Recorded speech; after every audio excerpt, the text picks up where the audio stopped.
Hello friends, welcome once again to my own channel Smita Classes. Today I will be dealing with the fourth chapter of the history book of standard 6. The name of the book is Social Science Success and it is the fourth chapter.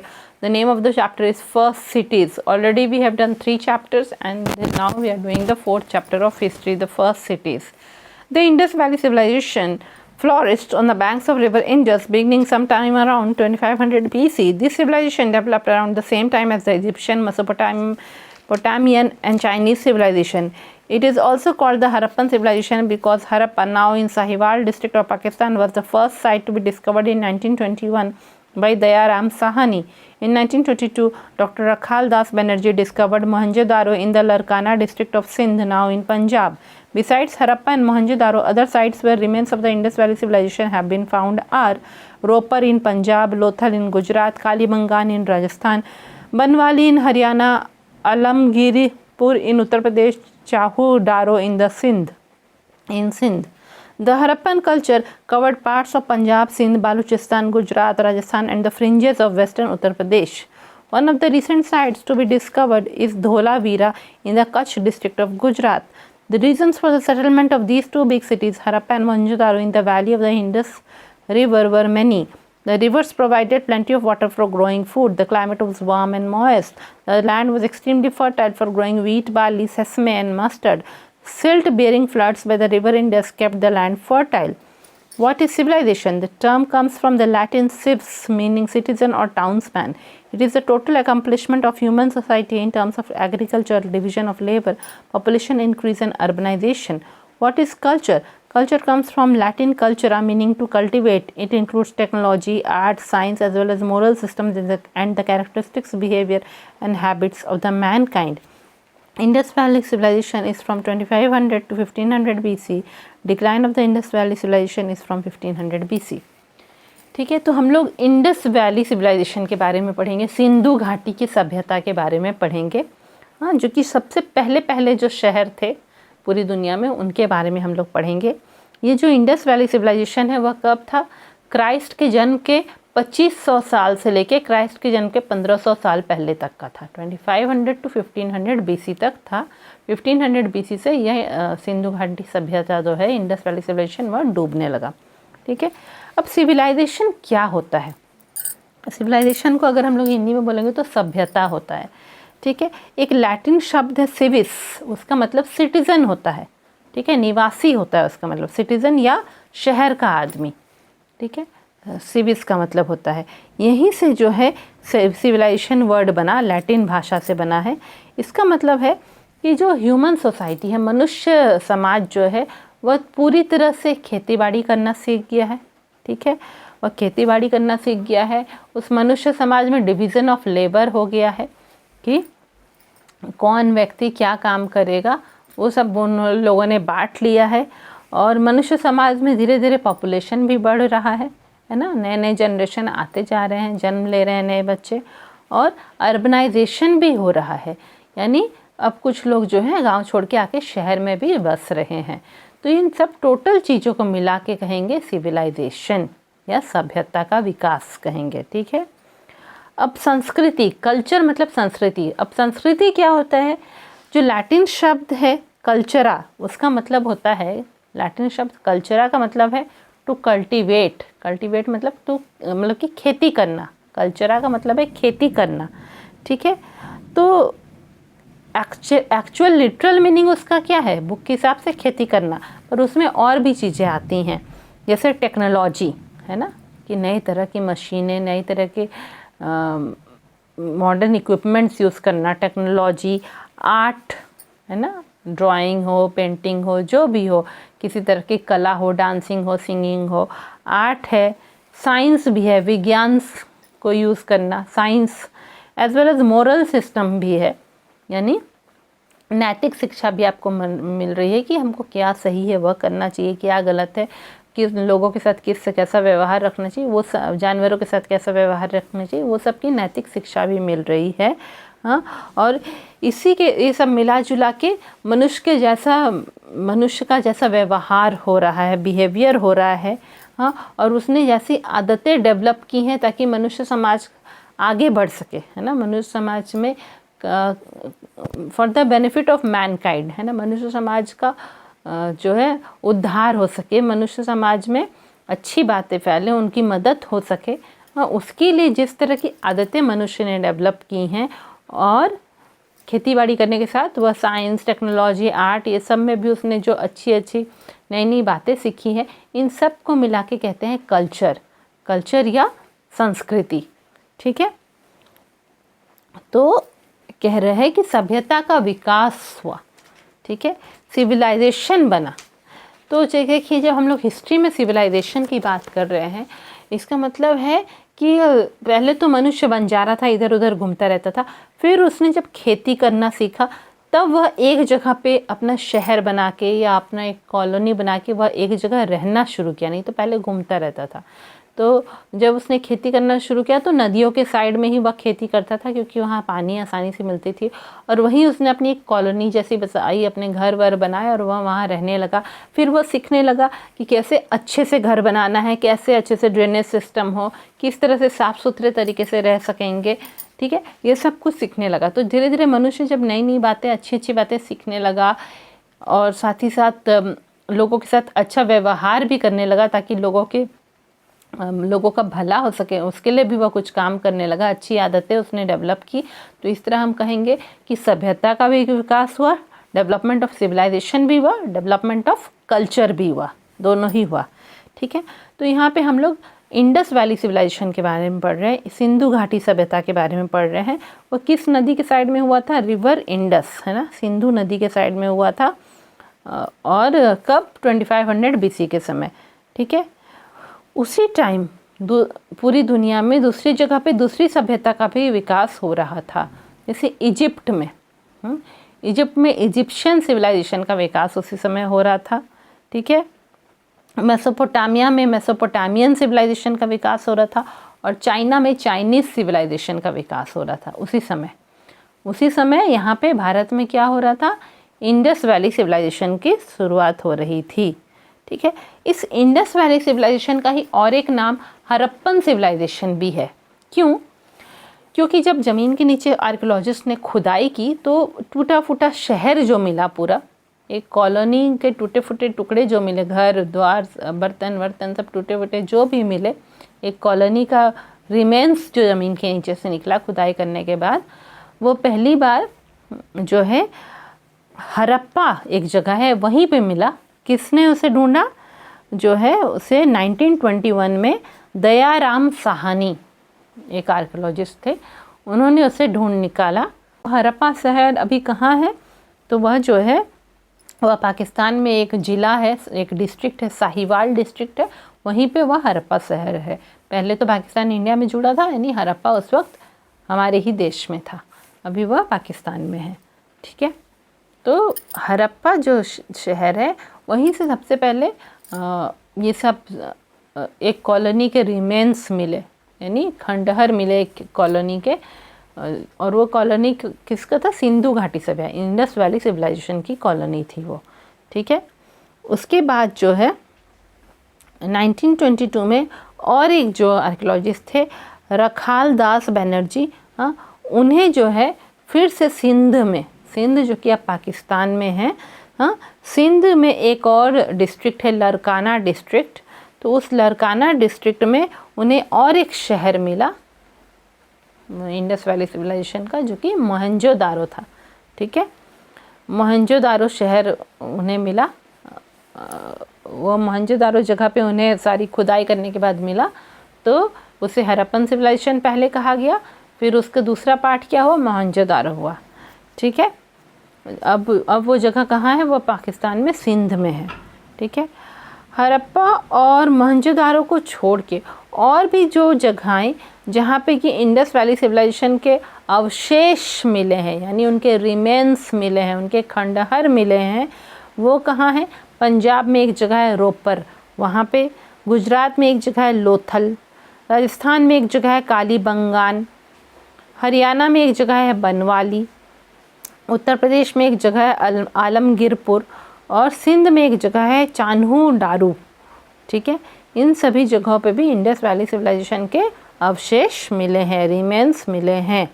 ठीक है, यानी कि जो ये Harappa civilisation था, Harappan culture जो था, है ना, हड़प्पा संस्कृति जो थी, वो कौन कौन से एरिया को कवर कर रहा था? पंजाब को, सिंध को, बालूचिस्तान जो कि अभी पाकिस्तान अफगानिस्तान के साइड में है, पंजाब, सिंध, बालूचिस्तान, गुजरात, राजस्थान और वेस्टर्न उत्तर प्रदेश, पश्चिमी उत्तर प्रदेश के कुछ कुछ टुकड़ों को भी, वेस्टर्न उत्तर प्रदेश के टुकड़ों में भी वह कौन सी संस्कृति पाई गई?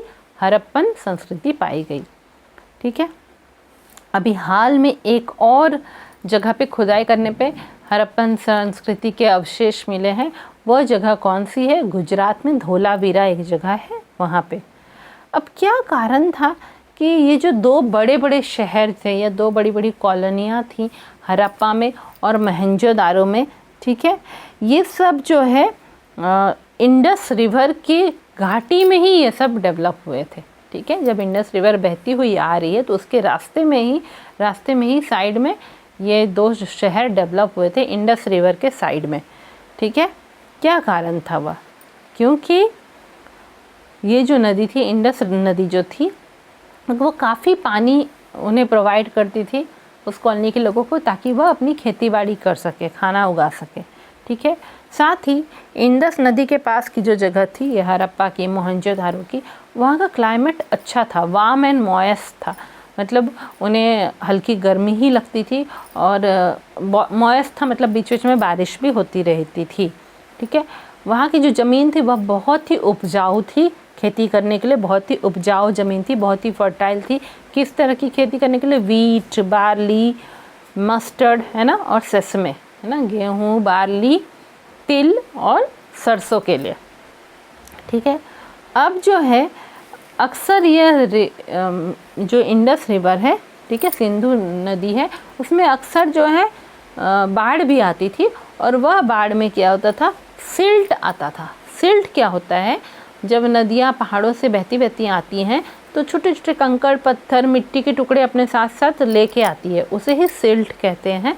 और जब नदियाँ नीचे आके प्लेन जगह पे बहने लगती हैं या बाढ़ आती है नदी में, तो नदी के भीतर का सिल्ट निकल के आसपास की मिट्टी में बिखर जाता है, जिससे कि आसपास की मिट्टी बहुत ही उपजाऊ हो जाती है। ये जो छोटे छोटे पत्थर टुकड़े जो पहाड़ों से आते हैं ना, वो बहुत अच्छे मिनरल्स होते हैं उनमें, तो वह जब नदी प्लेन जगह पे आती है तो उन्हें साइड साइड की ज़मीन पे फेंक देती है और आसपास की ज़मीन उपजाऊ हो जाती है।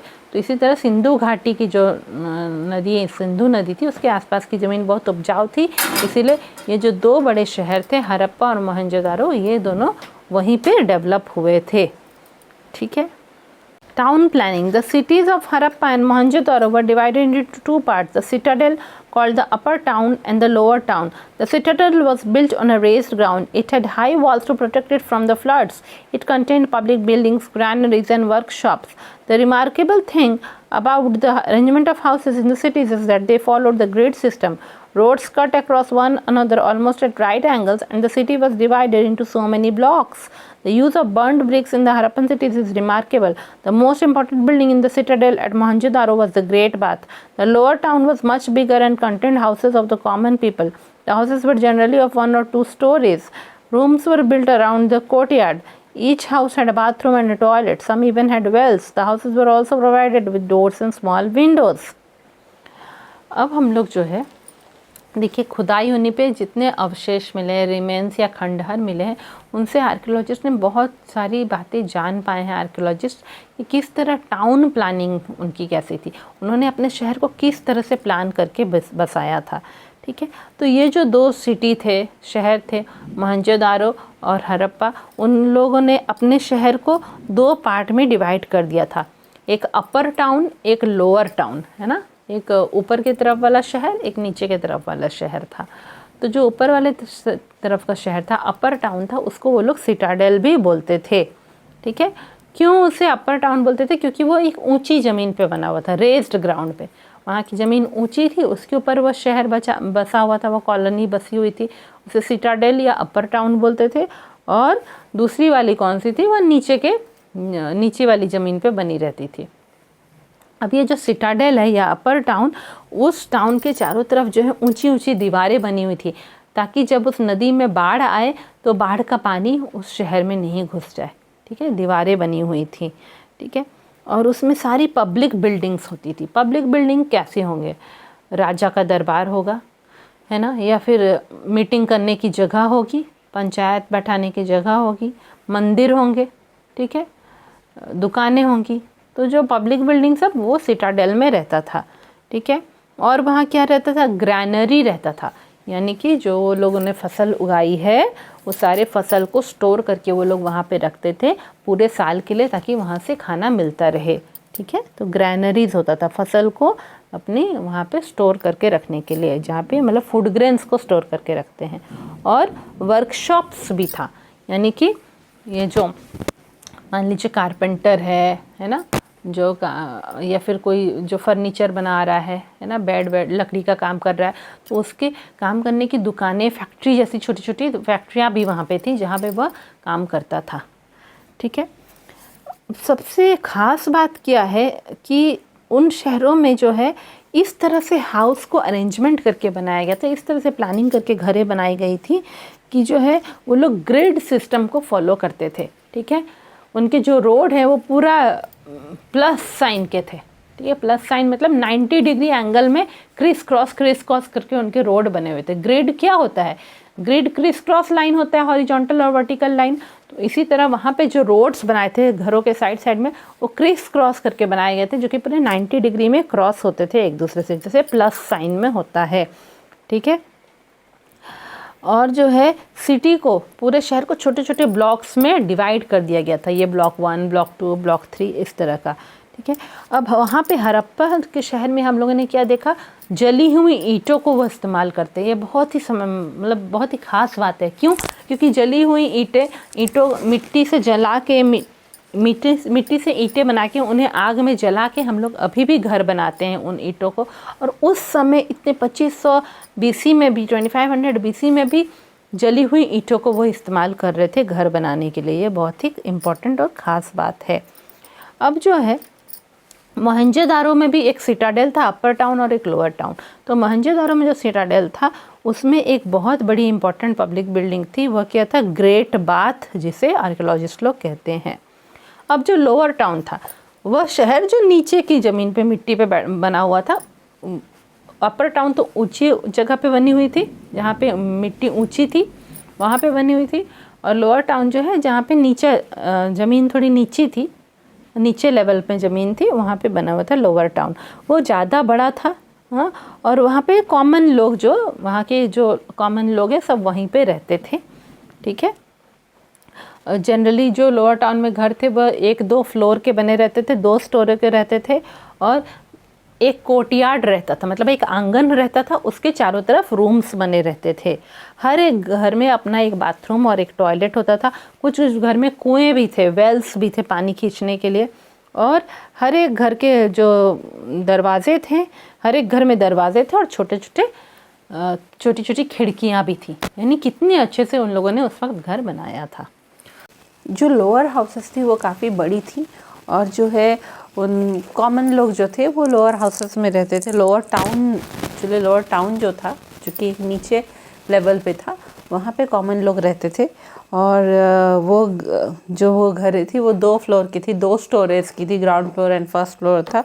और एक बीच में कोर्टयार्ड था, आंगन था, जिसके चारों तरफ रूम्स बने रहते थे, ठीक है। हर घर में अपना सेपरेट बाथरूम और टॉयलेट था। और कुछ में वेल्स भी थे, कुएं भी थे। और हर घर में जो है दरवाजे लगे हुए थे, छोटे छोटे विंडोज़ भी थे। तो इसी से आप समझ सकते हैं कि उस समय का सिविलाइजेशन, जो कि 2500 BC की है, पहले की हम बात कर रहे हैं, उस समय ये सिविलाइजेशन इतना डेवलप था कि जिस तरह के घर हम अभी बनाते हैं वैसे घर वो लोग उस वक्त बना रहे थे। इंडस वैली सिविलाइजेशन, और वो भी जो साथ में चल रहा था, उधर मेसोपोटामियन सिविलाइजेशन भी चल रहा था, इजिप्शियन सिविलाइजेशन भी चल रहा था, उसके साथ यहाँ पे इंडस वैली सिविलाइजेशन भी फ्लॉरिश कर रहा था। Drainage system. Both Harappa and Mohenjo-daro had an excellent drainage system. Drains measuring about 30 to 60 centimeter deep ran through the main streets of the city. They carried the waste matter from the houses, which led to large drains that emptied into the river. The kitchen too had drains. These drains were cleaned regularly. These drains were covered with bricks and stone slabs. The street drains were equipped with manholes. The drainage system and the quality of domestic bathrooms and drains are remarkable. The drainage system of Harappa is almost unique. Granaries. The Great Granary at Mohenjo-daro was 45.71 meter long and 15.23 meter wide. The granary had a high loading platform intended for carts where farmers would come and dump their grain. Harappa had 6 granaries for storing grains. To the south of the granaries at Harappa lay working floors consisting of rows and circular brick platforms. These were meant for threshing grains because wheat and barley have been found in the crevices of the floor. Grains were stored for ceremonial and religious purposes. है ना। तो जो है अब पहले हम लोगों ने घरों की बातें की, तो एक तो था अपर टाउन, एक लोअर टाउन की बात हो गई, जहाँ अपर टाउन में ज़्यादातर पब्लिक बिल्डिंग्स रहती थी और लोअर टाउन में कॉमन लोग रहते थे। एक अब ड्रेनेज सिस्टम की बात कर रही है, तो जो हरप्पा टाउन था और मोहनजोदारो, उन लोगों ने बहुत अच्छा ड्रेनेज सिस्टम बनाए थे, है ना। उन लोगों ने नालियाँ, पानी बहने के लिए नालियाँ, घर के से जो सीवेज वाटर निकलेगा, है ना, यूज्ड वाटर निकलेगा, उसको बहने के लिए बहुत अच्छे से ड्रेन्स बनाए हुए थे। ठीक है, ड्रेन्स काफ़ी गहरे भी थे, 30 से 60 सेंटीमीटर गहरे थे ड्रेन्स, ताकि पानी बाहर की तरफ ना निकल आए। ठीक है, और वो ड्रेन्स घर के बाहर बाहर बने थे, और जो मेन मुख्य गली थी, मेन स्ट्रीट था उस सिटी का, उस गली के साइड साइड से होके ड्रेन जाती थी।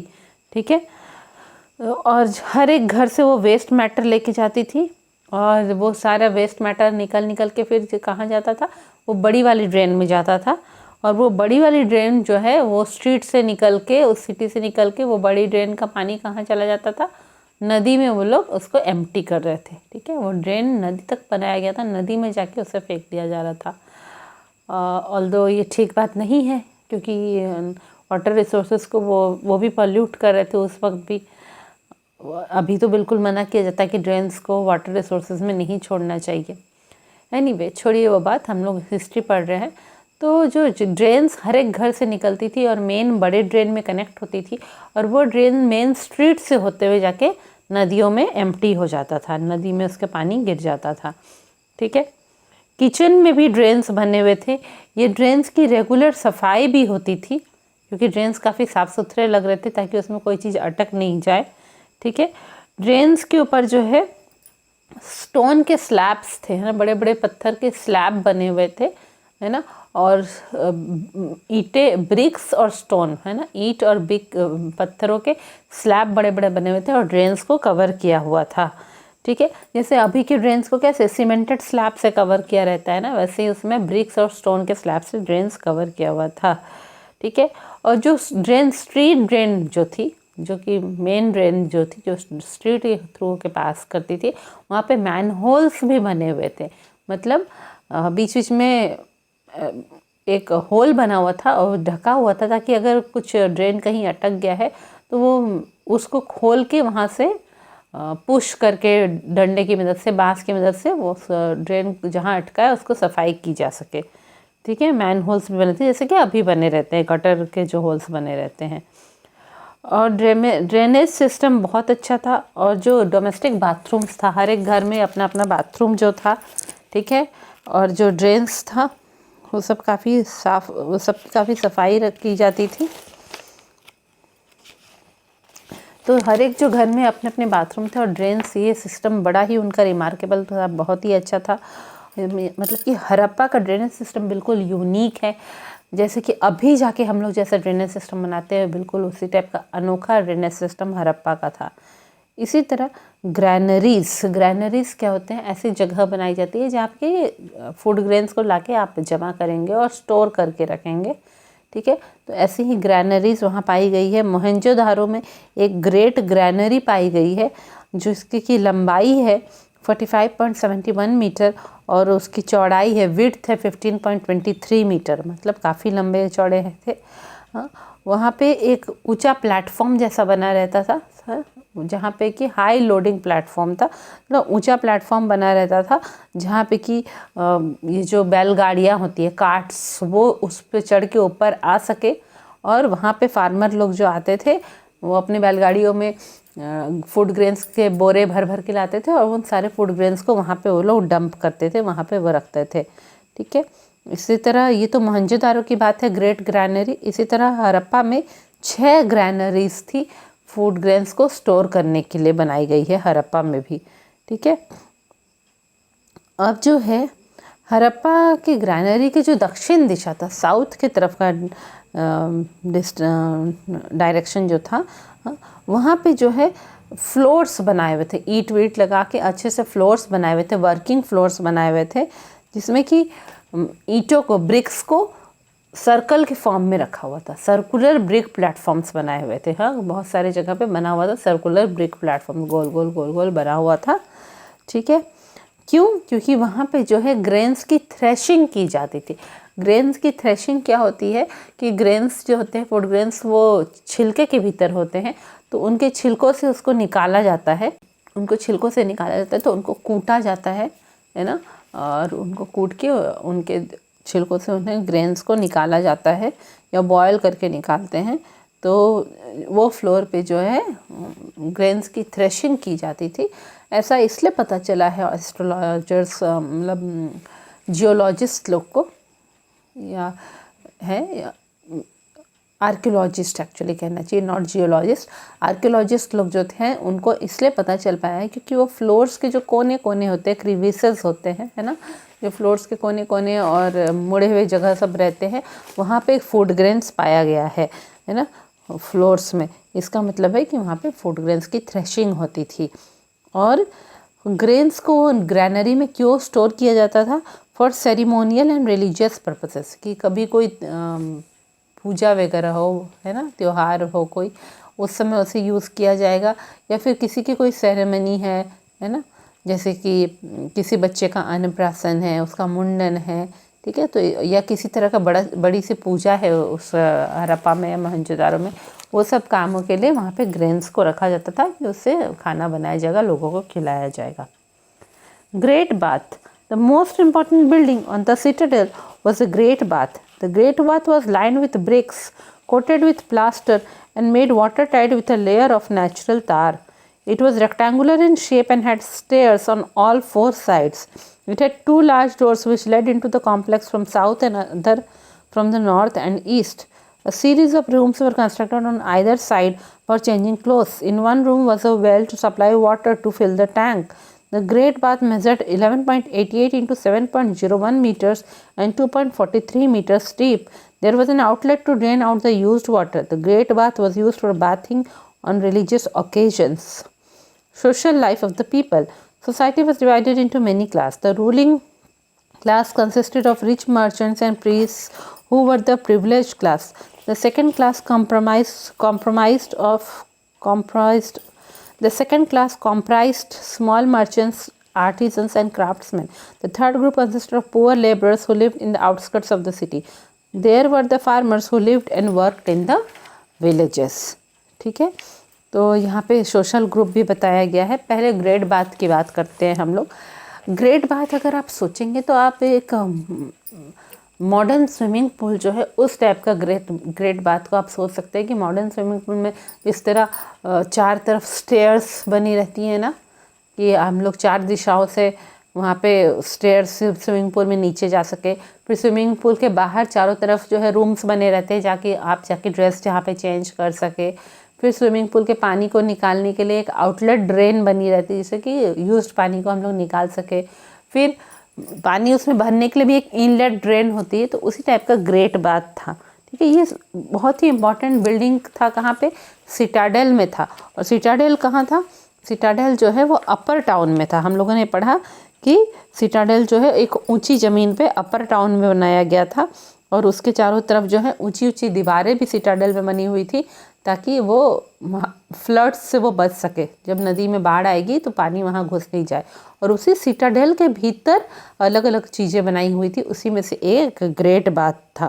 ठीक है, ग्रैनरी भी उसमें थे, वर्कशॉप थे, और जो ये है ग्रेट बाथ भी वहीं पे था। ठीक है, ग्रेट बाथ को जैसे ज़मीन में एक बड़ी से गड्ढा किया गया है, फिर साइड के उसके वॉल्स में क्या किया गया है? ब्रिक्स लगाया गया है, लाइंड विथ ब्रिक्स। ठीक है, तो उसके साइड साइड में ब्रिक्स लगाया गया है, नीचे भी ब्रिक्स लगाया गया है, और जो है फिर प्लास्टर भी लगाया गया है।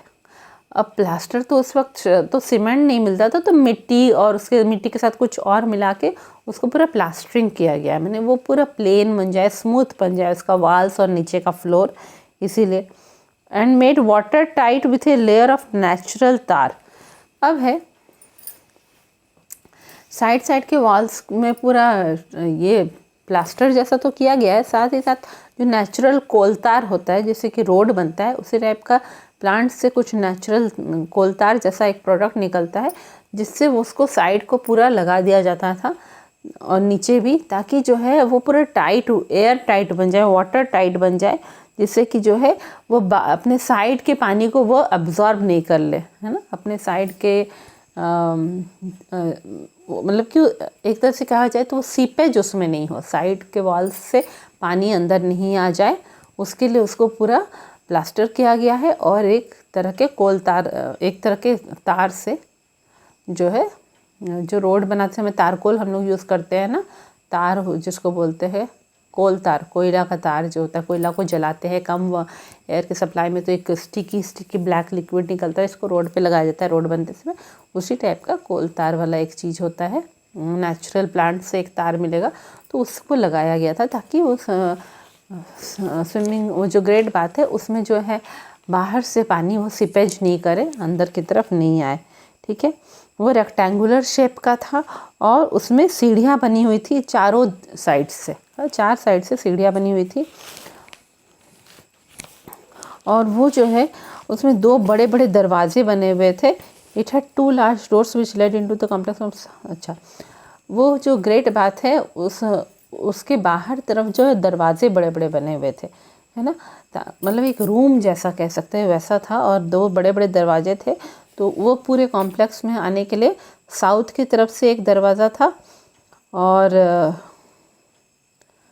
दूसरी वाला नॉर्थ और ईस्ट की तरफ एक दरवाज़ा था, नॉर्थ ईस्ट की तरफ होगा तो उधर से आने के लिए था, ठीक है।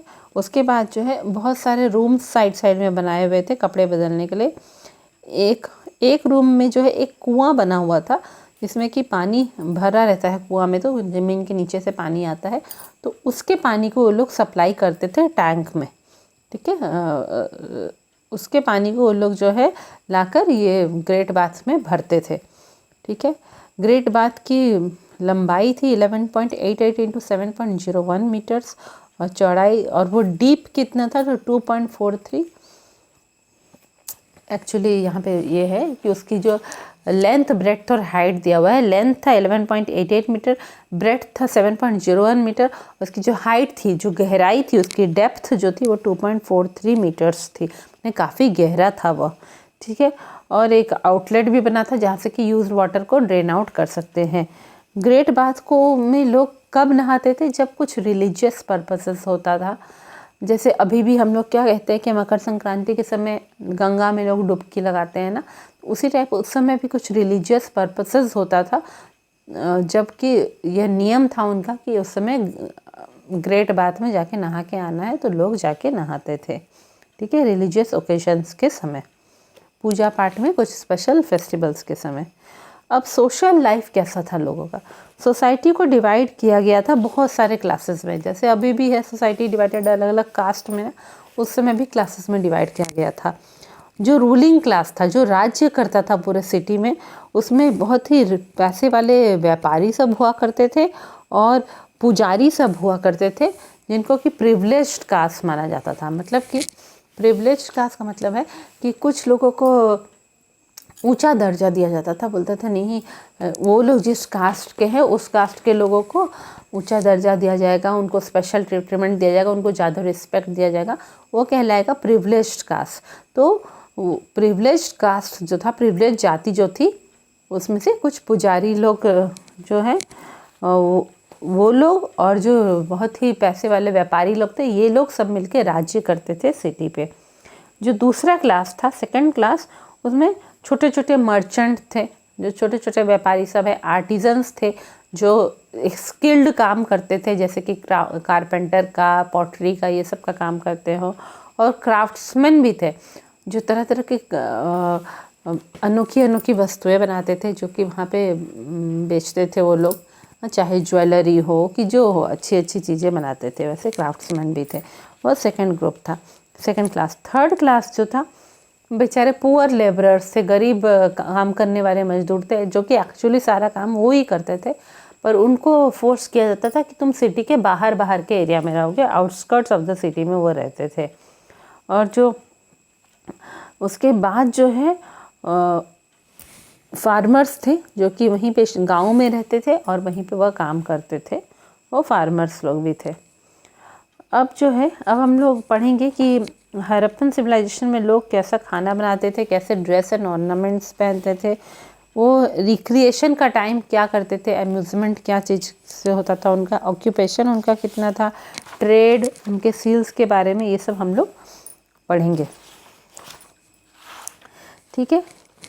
The Harappans grew wheat and barley to make bread. Sesame and mustard was used for oil. The Indus people were the earliest people to produce cotton. They ate vegetables, fruits, and dates. They domesticated a number of animals, including oxen, buffalo, sheep, asses, dogs, cats, pigs, camels, and horses. Dress and ornaments. Both men and women wore clothes made of cotton and wool. Men wore a garment similar to that of dhoti. Women wore a short skirt and tied a girdle around her waist to keep it in place. They also took a shawl around the shoulder. Women wore necklaces, bracelets, bangles, and earrings.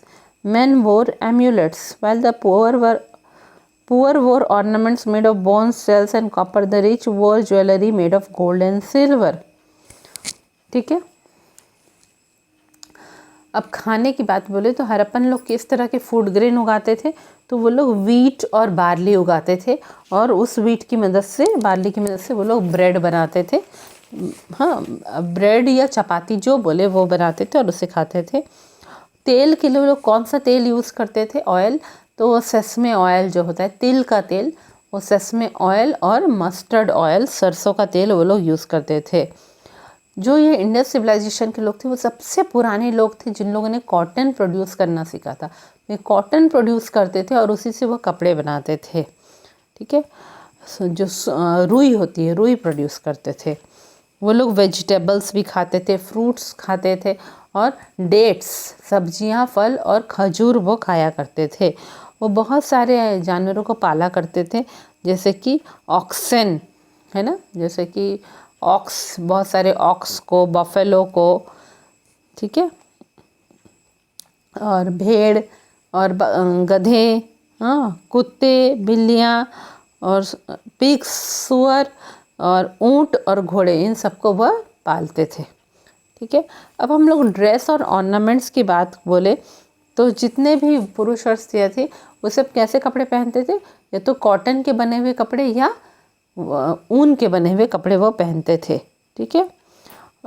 जो पुरुष लोग जो कपड़े पहनते थे वो आजकल के समय में जो धोती होता है, धोती के टाइप का वो कपड़ा पहनते थे, और वुमेन लोग छोटे छोटे स्कर्ट पहनती थी, शॉर्ट स्कर्ट पहनती थी।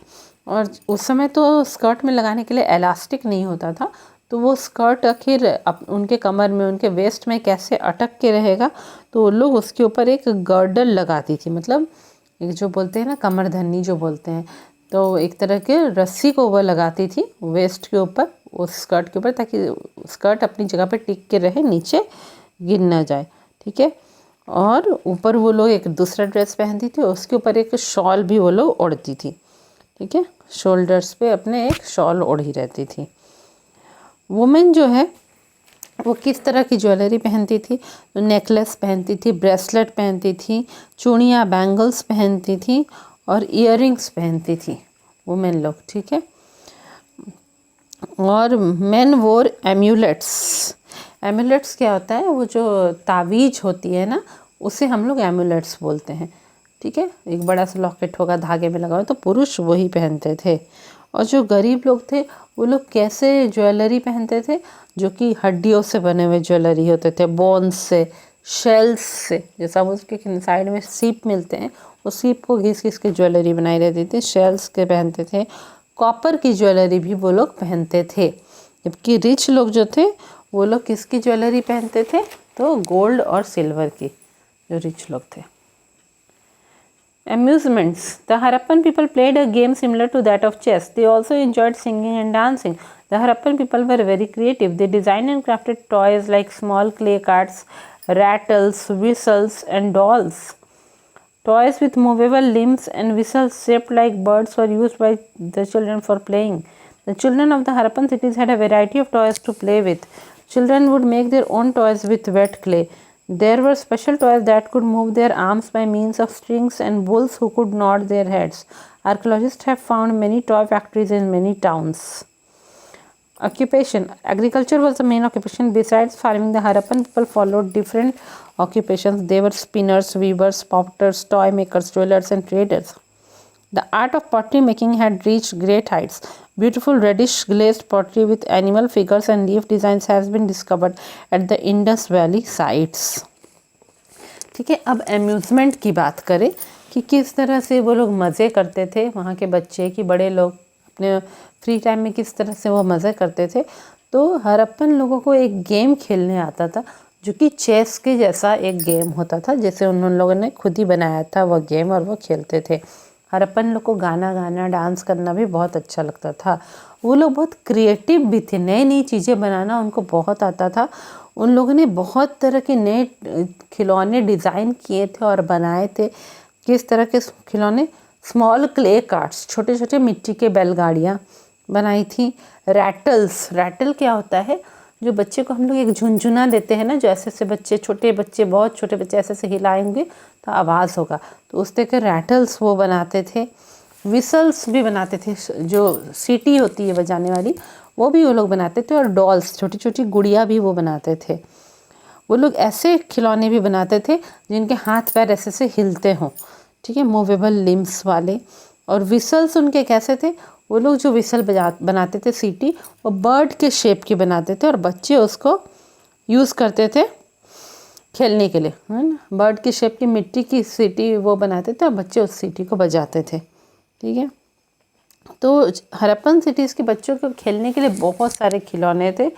बच्चे अपने से भी अपने खिलौने बनाते थे, गीली मिट्टी से अपने लिए खिलौने भी बनाते थे। बहुत सारे ऐसे स्पेशल खिलौने थे जिनके जो हाथ और पैर है वो हिलते थे। कैसे? क्योंकि उनमें धागा लगाया हुआ था, उसमें रस्सियाँ बांधी हुई थी और वो रस्सियों को खींचने से उनके हाथ और पैर हिलते थे। और बहुत सारे उन लोगों ने बुल्स बनाए थे, मतलब कि जो मेल वर्जन ऑफ गाय होता है, ऑक्स जिसको हम लोग बोलते हैं, ठीक है, सांड जो, तो ऐसे उन्होंने बुल्स भी बनाए थे जो कि जिनके सर ऐसे ऐसे हिलते रहते हैं, हाँ, और उनके सर नॉड करते रहते थे। जैसे कि अभी भी मेलों में वैसे खिलौना मिलता है, मेले में आप जाएंगे तो, पर वो लोग क्ले का बनाते थे उस वक्त। आर्कियोलॉजिस्ट लोग को जो है बहुत सारी टॉय फैक्ट्रीज मिली है, खुदाई के समय की खिलौने बनाने की बहुत सारी फैक्ट्री मिली है। अब ऑक्यूपेशन पे जाएंगे तो हरप्पन वाले लोगों का मेन ऑक्यूपेशन क्या था? एग्रीकल्चर था, ठीक है। इसके अलावा हाँ, खेती छोड़ के भी वो लोग के अलग अलग ऑक्यूपेशन भी थे। वो लोग स्पिनर्स थे, यानी कि स्पिनर्स थे मतलब धागे से जो है, कॉटन से वो लोग धागा बनाते थे। वीवर्स थे, यानी जो धागों को बुन बुन के कपड़ा बनाते हैं, वैसे वीवर्स भी वो थे, ठीक है। और वो पॉटर्स थे, वहाँ के लोग मिट्टी के बर्तन बनाते थे। टॉय मेकर्स थे, खिलौने बनाने वाले थे। ज्वेलर्स भी थे, है ना। वो लोग जो है, वहाँ के लोगों का ऑक्यूपेशन क्या था? ज्वेलरी मेकिंग भी, है ना, गहने बनाने वाला भी उनका ऑक्यूपेशन था, वैसा काम भी वो करते थे। और ट्रेडर्स भी थे, व्यापारी लोग भी थे, ये सब कुछ थे, है ना। Spinner, weaver, potter, toy maker, jewellers and traders. उस समय जो उनका जो आर्ट था पॉटरी बनाने का, मतलब मिट्टी के घड़े और बर्तन बनाने का, वो बहुत ही अच्छे से डेवलप हो चुका था। वो बहुत ऊंचे हाइट पे पहुंच गया था, ठीक है। वो लोग जो है पूरा ऐसे पॉटरी बनाते थे, ऐसी मिट्टी के सामान बनाते थे, घड़े वगैरह, जो कि जो है वो पूरे जो है वो बहुत ही चमकते थे। और उसके ऊपर ये क्या था? ब्यूटीफुल रेडिश ग्लेज्ड पॉटरी था, मतलब वो रेड कलर के वो लोग उसको करते थे और वह जो है पूरा ग्लेज करता था, वो बहुत ही चमकता था। उसे आग में वह अच्छी तरह से पकाते थे और वह बहुत अच्छी तरह से चमकता हुआ रेड कलर के मिट्टी से बना हुआ, ये रेड पेंट किया हुआ मिलता था, ठीक है। और उस पॉटरी के ऊपर एनिमल फिगर्स बनाए हुए हैं, ठीक है, जानवरों के छोटे छोटे शेप बनाए हुए रहते थे, डिज़ाइन किए रहते थे, और पत्तों के भी डिज़ाइन रहते थे। ये सब कुछ खुदाई में आर्कियोलॉजिस्ट को मिले हैं। कहाँ पे? इंडस वैली की जहाँ जहाँ साइट है वहाँ पे। अब हम लोग जो है ट्रेड की बात करते हैं कि व्यापार कैसे वहाँ के हड़प्पन लोगों का व्यापार कैसे होता था, सील्स वहाँ पे वो लोग यूज़ करते थे, वो क्या था, उसकी बातें करते हैं। The Harappan people carried on a flourishing trade. The trade with Afghanistan was limited to the market of the blue gemstone, lapis lazuli. Marked sticks have also been found. This must have been used to measure articles. Tin, which was mixed with copper to produce bronze, was brought from Afghanistan and Iran. Gold was brought from Karnataka. Copper was obtained from the Khetri mines of Rajasthan and from Baluchistan. Trade was carried on with Mesopotamia and Afghanistan from the port of Lothal.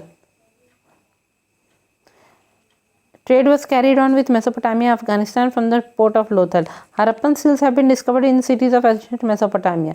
Similarly, Mesopotamian seals have been found in Harappa. Trade was carried by both land and sea routes. Copper, gold, silver and semi-precious stones were brought in from Persia, Oman, Afghanistan and Gujarat. A variety of weights and measures have also been discovered at the sites of Harappan civilisation. ठीक है, व्यापार की हम बात करें तो Harappan people का व्यापार बहुत ही बढ़ता हुआ व्यापार था, उनका फ्लोरिशिंग ट्रेड था। अफ़गानिस्तान के साथ वो लोग व्यापार करते थे, पर वो लिमिटेड ट्रेड था। क्या चीज़ में लिमिटेड था? तो वो लोग सिर्फ वहाँ से ख़रीद के लाते थे। कैसे? ब्लू जेमस्टोन्स, वो जो अंगूठियों में लगे नहीं रहते हैं चमकीले पत्थर, तो वैसे ब्लू कलर के पत्थर वो वहाँ से ख़रीद के लाते थे। हाँ, तो अफ़गानिस्तान से जो हड़प्पन लोग ट्रेड करते थे वो लोग वहाँ से ब्लू जेमस्टोन लाते थे, वो जो चमकीले पत्थर होते थे ब्लू कलर के वो लाते थे, जिसे लैपिस लाजुली वो कहते थे। ठीक है, mark sticks have been also been found. ऐसी ऐसी लकड़ियाँ मिली हैं, जैसे हम लोग का स्केल होता है, रूलर होता है जिसमें मार्किंग बने रहते हैं, उस तरह के रूलर्स भी वहाँ से मिले हैं।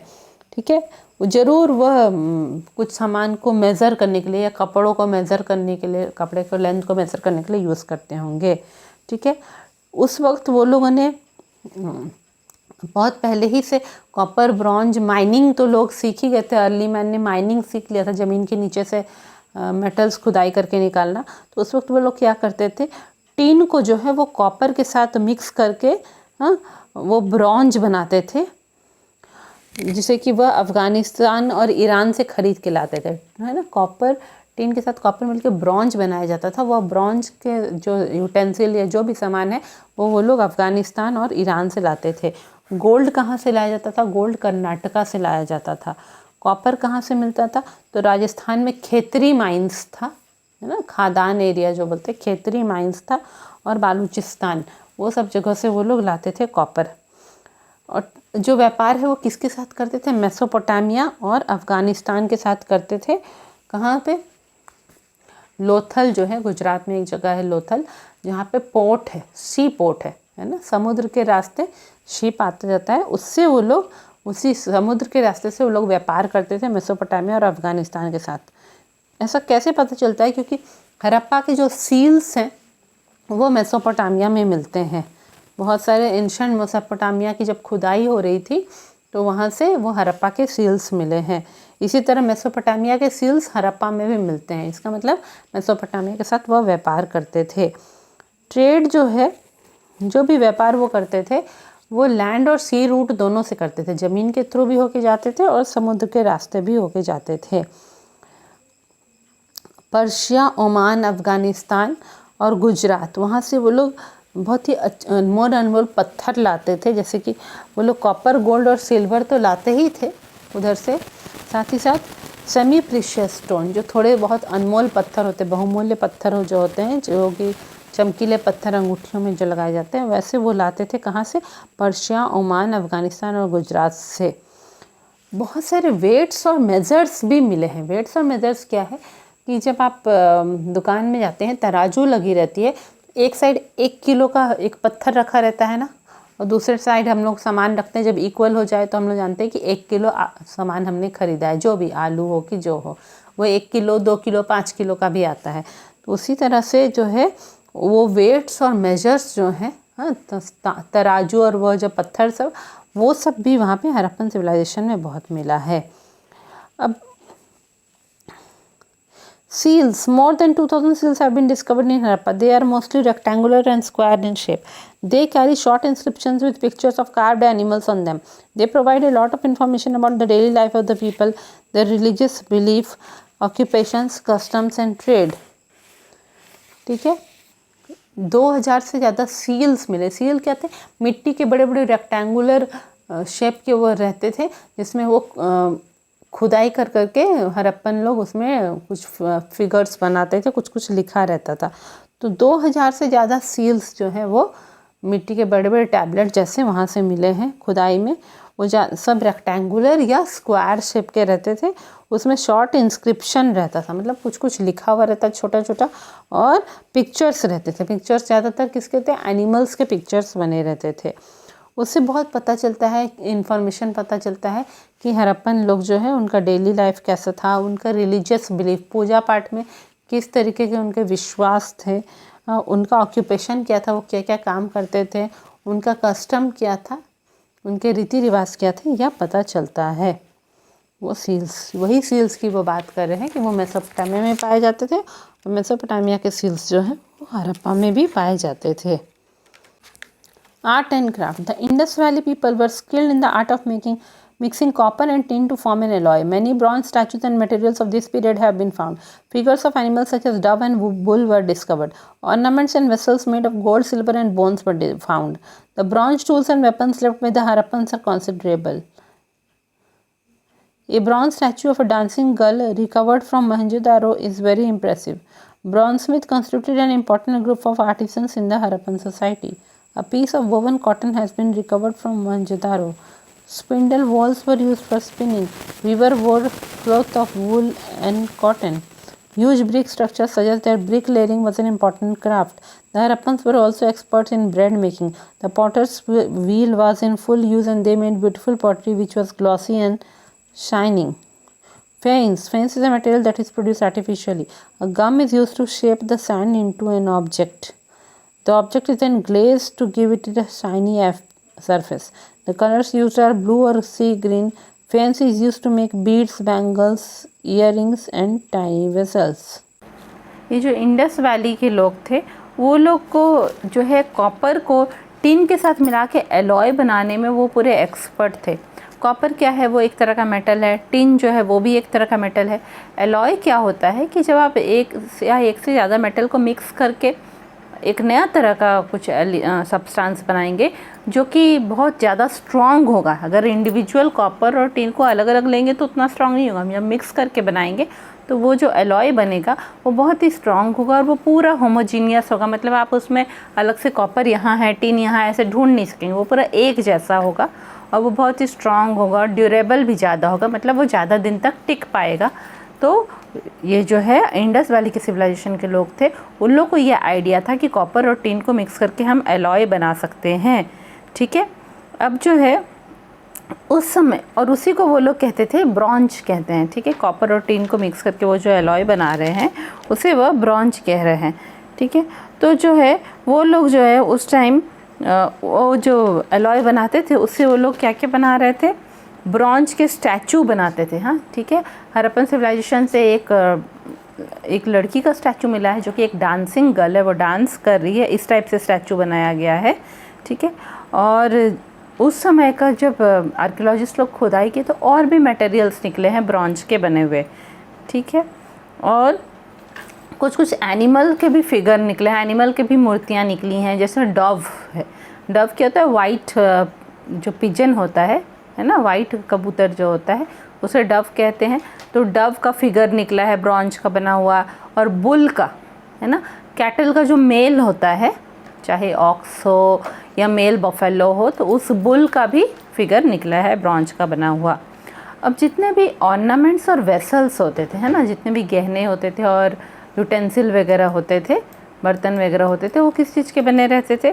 तो गोल्ड, सिल्वर और बोन्स के बने रहते थे।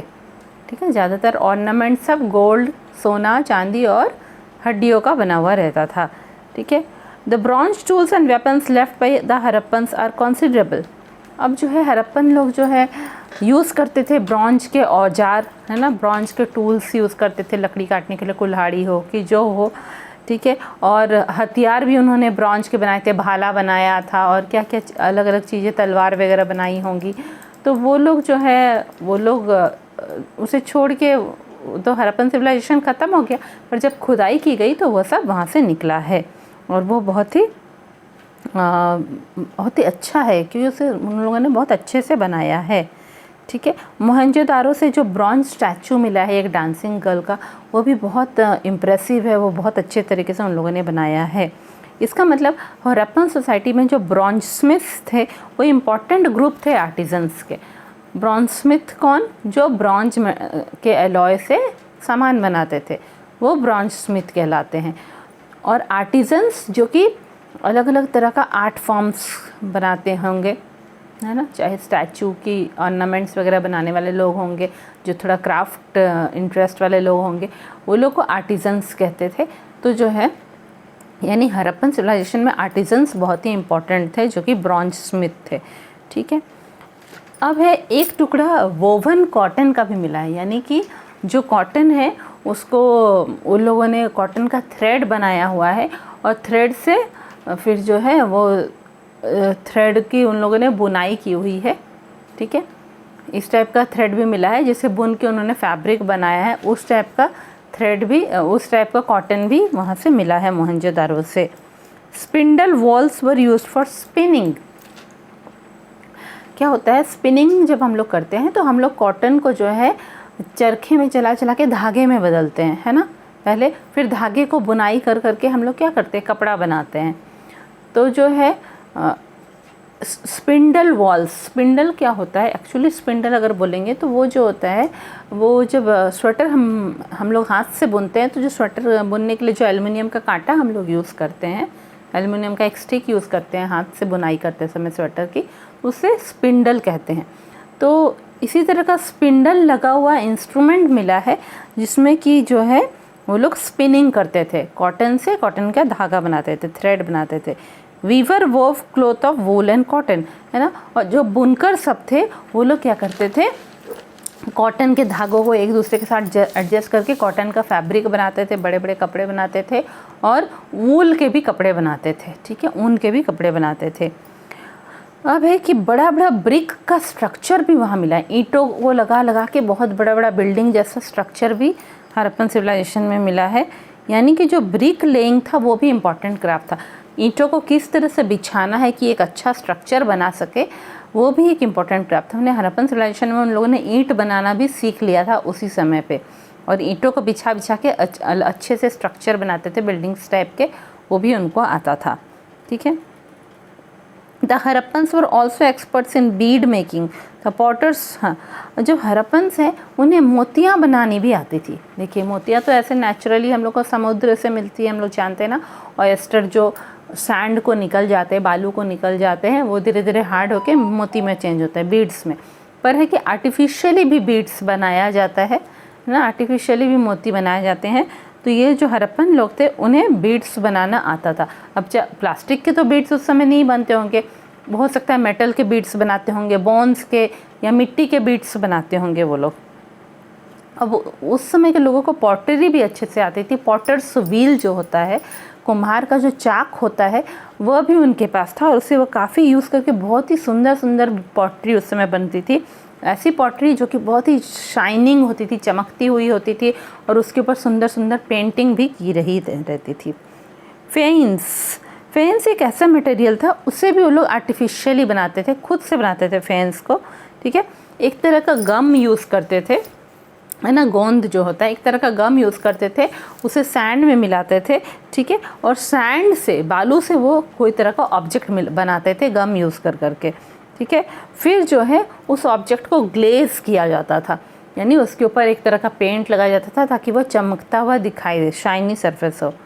उसमें कलर्स कैसे यूज़ करते थे वो लोग, ब्लू या सी ग्रीन का कलर्स यूज़ करते थे, और यही जो बालू में गम मिला के वो फेंस बनाते थे, उस फेंस से वो लोग बीड्स बनाते थे, मोतियाँ बनाते थे, बैंगल्स, चूड़ियाँ, ईयर रिंग्स, कान के फूल और छोटे छोटे वेसल्स, छोटे छोटे बर्तन वगैरह भी बनाते थे, पूजा वगैरह के बर्तन बनाते होंगे। Religion. The figures of mother goddesses were used for religious purposes. People worshipped mother goddess and people tree. The Indus people worshipped Pasupati Shiva. He is represented on a seal. He has 3 heads and has horns. He is surrounded by an elephant, a tiger, rhinoceros, buffalo. At his feet appeared 2 deer. They also believed in life after death. They buried their dead in large earthen pots along with food and ornaments. Scripts. The Harappan script is pictographic. Most of the inscriptions are engraved on seals and contain only a few words. There are about 250 to 400 pictographs. The script has not been deciphered so far. ठीक है, अब जब religion की बात करें, धर्म की बात करें, तो वो लोग पूजा किसकी करते थे? तो फिगर्स ऑफ मदर गॉडेसेस, यानी देवी की वो लोग पूजा करते थे, देवी को माँ समान मानते थे और उनकी पूजा करते थे। ठीक है, और वो लोग जो है देवी की मूर्तियों की पूजा करते थे। देवी की मूर्तियों के फिगर मिले हैं, है ना, देवी की मूर्तियों के स्टैचूज़ मिले हैं, देवी की स्टैचूज़ मिले हैं, और पीपल का जो पेड़ होता है उसकी भी वो लोग पूजा करते थे। इंडस वैली के लोग जो हैं पशुपति यानी शिव जी की पूजा करते थे। एक सील मिला है, मिट्टी का बड़ा जो स्क्वायर या रेक्टेंगुलर टैबलेट जैसा होता है, वो सील मिला है, उस पर शिव जी का फिगर बना हुआ है। और शिव जी के फिगर का कैसा दिखाया है कि उनके 3 सर हैं, ठीक है, और सर के ऊपर सींग भी हैं, हॉर्न्स भी हैं। ठीक है, उनके साइड में बहुत सारे जानवरों को दिखाया गया है, जैसे कि एलिफेंट है, टाइगर है ना, हाथी है और बाघ है, और राइनोसेरस जो होता है, हाँ, राइनोसेरस है, और बफेलो भैंस भी है। ठीक है, गेंडा और भैंस, ये सब कुछ है आसपास दिखाया गया है। और उनके पैर के पास 2 हिरन को भी दिखाया गया है। ये जो हड़प्पन लोग हैं वो लोग ये मानते थे कि मृत्यु के बाद फिर से एक दूसरा जन्म होता है, दूसरा लाइफ होता है। इसीलिए वो लोग क्या करते थे, जो लोग मर गए उन लोग को बड़े बड़े मिट्टी के घड़े में उनको डाल दिया जाता था, और उस मिट्टी के घड़े में साथ में खाने की चीज़ें और जो ऑर्नामेंट्स होते हैं, गहने वगैरह, वो सब डाल के उसे ज़मीन के नीचे दफना दिया जाता था। अब स्क्रिप्ट की बात करें कि स्क्रिप्ट क्या था। स्क्रिप्ट माने लिपि। जैसे हमारी हिंदी की स्क्रिप्ट देवनागरी स्क्रिप्ट है जो हम लोग यूज़ करते हैं, ठीक है, और इंग्लिश में जैसे हम लोग रोमन स्क्रिप्ट यूज़ करते हैं, तो उसी तरह हड़प्पन लोग का जो स्क्रिप्ट था वो पिक्टोग्राफिक था। वो लोग किसी को कुछ बताने के लिए लैंग्वेज की जगह क्या बनाते थे, पिक्चर्स बनाते थे। ठीक है, ज़्यादातर जो सील्स था, मिट्टी का टैबलेट्स था, उसके ऊपर खुदाई कर करके लिखा गया है और पिक्चर्स बनाए गए हैं। पर उसमें क्या है कि पिक्चर्स ही ज़्यादा दिखाई देते हैं और वर्ड्स बहुत कम दिखाई देते हैं। ठीक है, तो ऐसे 250 से 400 पिक्टोग्राफ्स मिले हैं। ठीक है, इतने सारे पिक्चर्स वाले मिले हैं, सील्स मिले हैं, पर उसके स्क्रिप्ट को कोई समझ नहीं पाया अभी तक कि उसमें उन लोग क्या लिखते थे, उनका अल्फ़ाबेट्स कैसा था, वो क्या बताना चाहते, वो स्क्रिप्ट को आज तक समझ नहीं पाए हैं लोग, सिर्फ पिक्चर्स को देखते हैं। ठीक है, Decline of the Indus Valley Civilization. The decline of the Indus Valley Civilization was due to various factors. The climate change leading to the decline of land and agriculture. The inhabitants were forced to leave the valley and move to smaller settlements. Frequent floods led to the destruction of the city. Natural disasters such as earthquakes changed the course of the Indus River. Deforestation was another cause for the decline of the civilization. The invasion of the Aryans also led to the decline of the Indus Valley Civilization.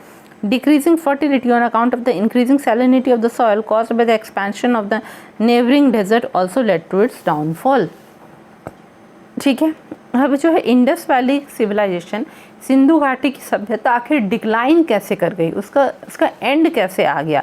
तो यह माना जाता है कि climate बदल गया है ना, बहुत सालों के बाद क्लाइमेट किसी एरिया का बदल जाता है, तो क्लाइमेट वहाँ का बदल गया, वहाँ ऐसा मौसम हो गया कि और लोग वहाँ रह नहीं पाए, और चूँकि क्लाइमेट बदला तो वहाँ पे वो लोग और खेती भी नहीं कर पाए, उनकी जो उनका ज़मीन थी वो भी अच्छी नहीं रही और वह खेती नहीं कर पाए।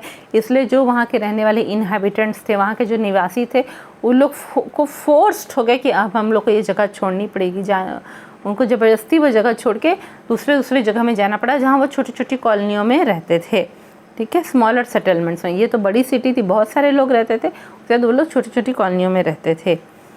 और है कि अब नदी के पास उनका हड़प्पन सिविलाइजेशन था, तो अक्सर नदी में बाढ़ आ जाती थी, जिसके कारण भी सिटी पूरा डिस्ट्रॉय हो गया।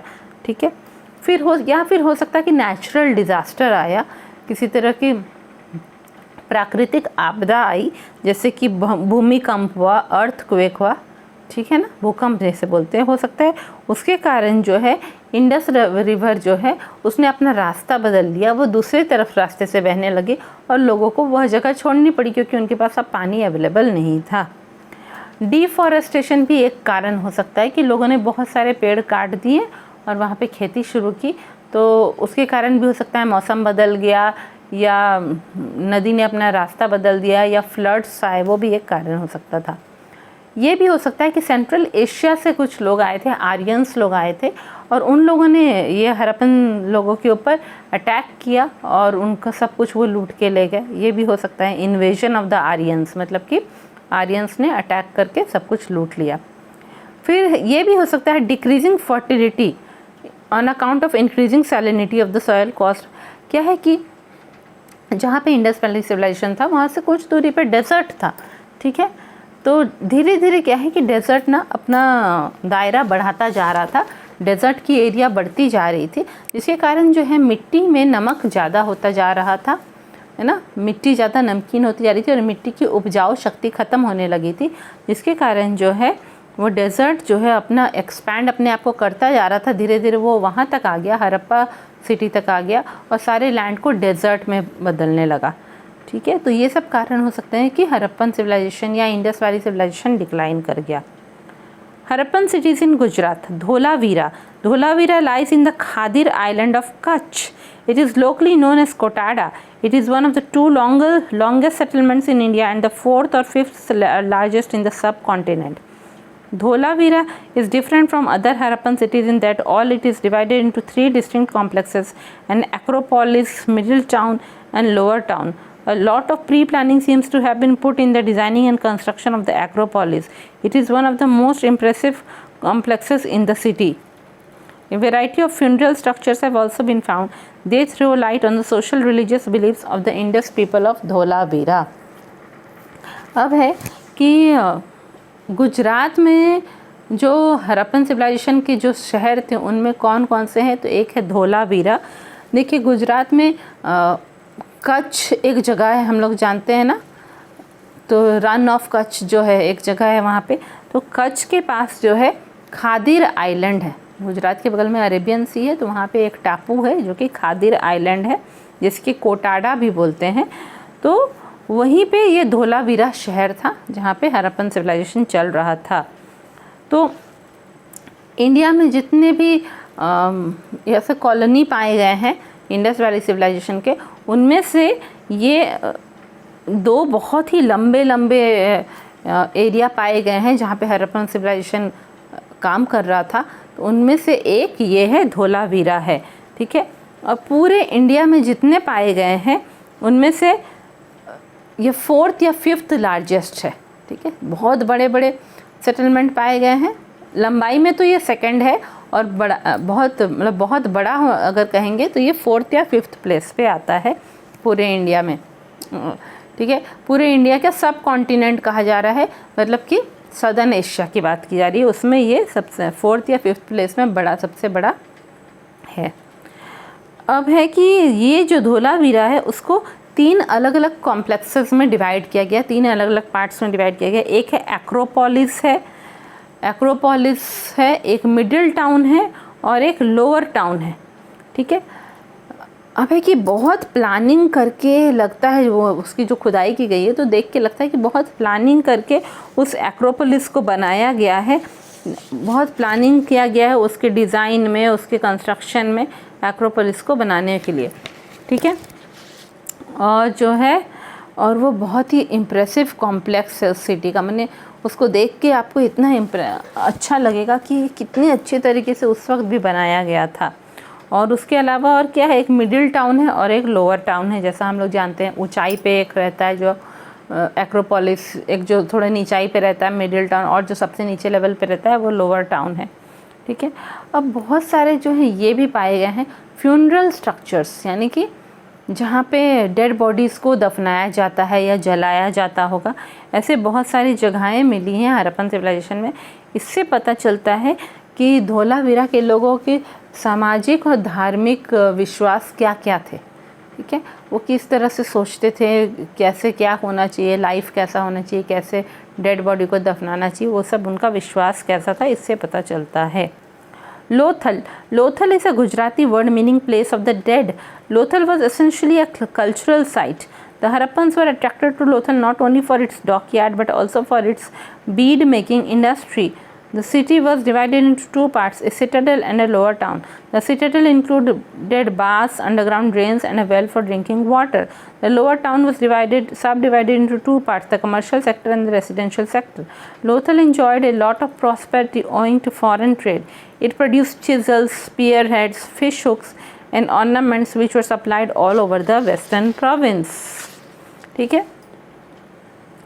अब और एक सिटी जो है उसका नाम है लोथल। अगर लोथल को आप गुजराती भाषा में देखेंगे तो लोथल का मतलब होता है मृत लोगों की जगह, मरे हुए लोगों की जगह को लोथल कहते हैं। तो लोथल भी एक सांस्कृतिक साइट है, एक कल्चरल साइट है, किसका, हड़प्पन सिविलाइजेशन का ही एक साइट है, एक प्लेस है, ठीक है। हड़प्पन्स को वो लोथल एरिया बहुत अच्छा लगता था, क्यों, क्योंकि वो सी के साइड में था, वहाँ पे डॉकयार्ड था, वहाँ से शिप सब जाते थे, ठीक है। और वो एक तो वहाँ डॉकयार्ड था, दूसरे वहाँ पे बीड मेकिंग इंडस्ट्री थी, मोतियाँ बनाने के फैक्ट्री कहना चाहिए, फैक्ट्री तो कहना ठीक नहीं, मोती बनाने का काम वहाँ बहुत ज़्यादा होता था। तो हड़प्पन लोग को वो एरिया बड़ा पसंद आता था, लोथल एरिया, जहाँ डॉकयार्ड भी है और मोती बनाने का काम होता है। अब ये जो लोथल शहर है उसको दो पार्ट में डिवाइड किया गया था, एक था सिटाडेल और एक लोअर टाउन, ठीक है। सिटाडेल हम लोगों ने पहले भी पढ़ा ना कि सिटाडेल में पब्लिक बिल्डिंग्स रहते हैं, तो यहाँ पे लोथल के सिटाडेल में क्या था, बाथ्स था, कि लोग जाके एक स्विमिंग पूल जैसा बना हुआ है, वहाँ पे वो नहा सकते हैं, और साइड में ड्रेस चेंज करने के लिए रूम्स है।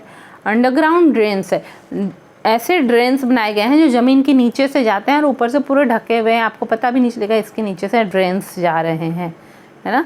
इस तरह से पानी को बाहर निकालने की उनके प्लानिंग रहता था। And a well for drinking water, तो सिटाडेल में जो है ढके हुए ड्रेन्स थे, अंडरग्राउंड ड्रेन्स थे, एक स्विमिंग पूल जैसा एक बाथ था, और एक कुआं भी वहाँ पे रहता था पीने के पानी के लिए।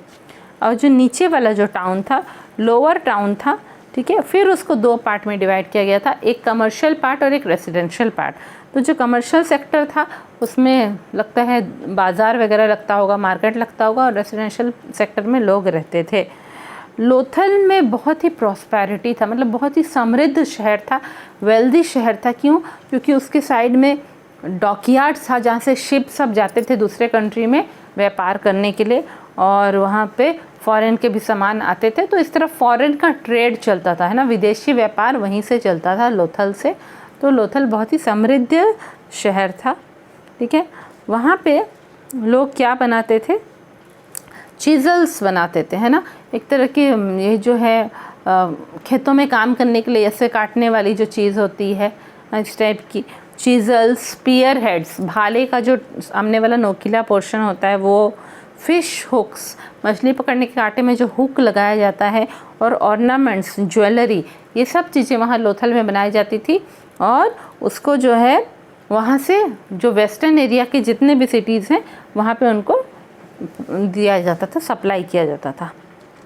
अब और एक सिटी के बारे में पढ़ेंगे, धोरो। It lies half a kilometer northeast of a sleepy village of Bagasra. Excavations undertaken at the site revealed that the city flourished in craft and trading activities. The people of Gola Dhora manufactured several items made of shells, semi-precious stones, fans, and copper. A unique seal shaped like a box has also been found. Shell bangles in the shell workshop in Gola Dhora. आपके book में आप देख सकते हैं कि Lothal dockyard का photo दिया गया है, जो लोथल में जो कुआं है उसका भी फ़ोटो दिया गया है, लोथल के ड्रेनेज सिस्टम का भी फ़ोटो दिया गया है कि वह कैसे ढका हुआ था। और एक शहर जो था जो कि गुजरात में ही है वो है गोला धोरो, ठीक है।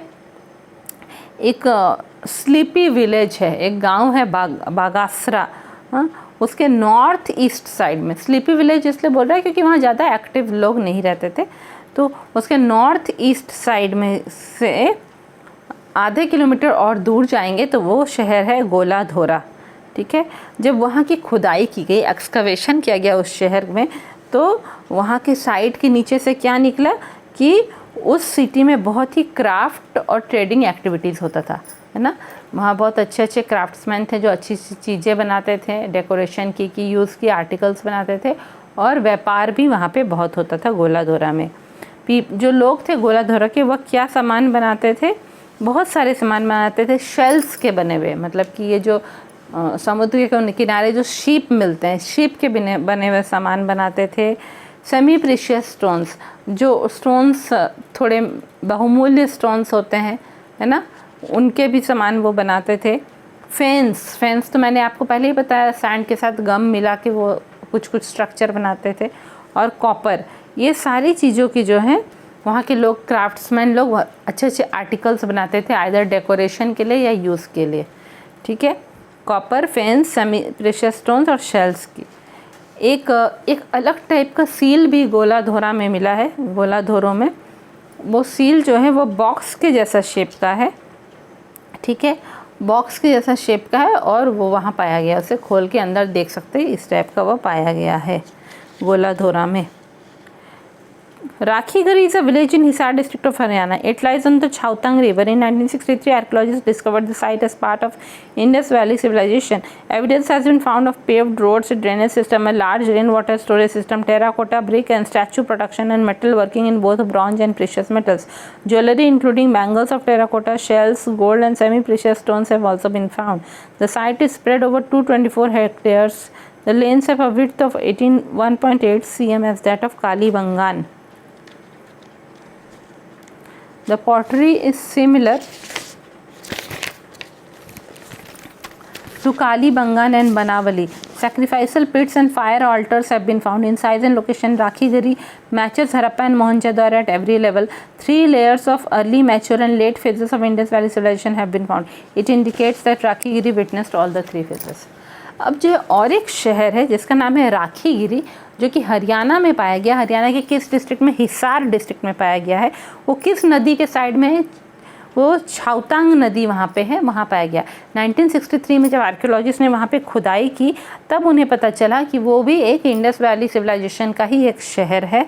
हाँ, वहाँ पे बहुत सारे ऐसे प्रूफ मिले हैं कि पेव्ड रोड्स है, मतलब रोड में ईंटें बिछाई हुई हैं, ऐसे रोड वहाँ पे हैं। ड्रेनेज सिस्टम है, जैसा कि हरप्पन सिटी में होता था। Large rain water storage system है। देखिए, उस समय भी बारिश के पानी को वो लोग स्टोर करके रखते थे ताकि उसको यूज़ कर सके, वेस्ट नहीं करते थे। टेराकोटा ब्रिक, देखिए मिट्टी जो होता है वो अलग टाइप से एक बनाया जाता है मिट्टी का सामान, जो कि बहुत ही अच्छे से स्मूथ होता है, उसे टेराकोटा कहते हैं। तो टेराकोटा के पत्थर वहाँ मिलते थे, ईंटें मिलती थी और स्टैचू भी मिलता था। इसी तरह मेटल के काम भी वहाँ पे होता था। मेटल का बना हुआ ब्रॉन्ज और अच्छे अच्छे महंगे वाले मेटल्स का, गोल्ड सिल्वर का भी ऑर्नामेंट्स और स्टैचूज़ वगैरह वहाँ मिलते थे। वहाँ पे ज्वेलरी भी मिलती थी, जिसमें कि बैंगल होते थे जो कि टेराकोटा मिट्टी के बने हुए रहते थे, वैसे बैंगल होते थे। शेल्स के बने हुए बैंगल्स भी होते थे, मतलब सीप के बने हुए। और गोल्ड और जो वो महंगे महंगे चमकीले पत्थर होते हैं, उन सब के बने हुए ऑर्नामेंट्स भी वहाँ मिलते थे। ये जो साइट है राखीगिरी, ये पूरे 224 हेक्टेयर्स में फैला हुआ है, बहुत बड़े जगह में है।